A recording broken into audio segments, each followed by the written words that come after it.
يسعى المنتخب المغربي إلى الحفاظ على سلسلة انتصاراته وإنهاء التصفيات بالعلامة الكاملة عندما يواجه مضيفه الغابوني في ليبرفيل لحساب الجولة قبل الأخيرة من تصفيات كأس إفريقيا 2025.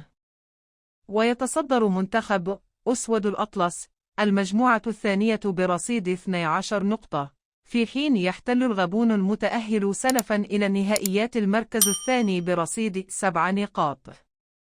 وكان المغرب فاز ذهابا من 4-1 في 6 سبتمبر أيلول الماضي على ملعب إدرار. وأسفرت المواجهات السابقة عن فوز المغرب في 8 مباريات مقابل 6 للغابون، وانتهت 3 مباريات بالتعادل.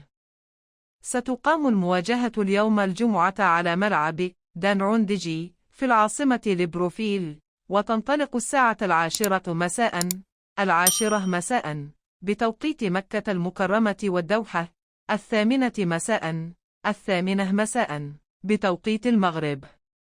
وتبث المباراة على قنوات بين سبورتس HD 2، إريادي TNT HD.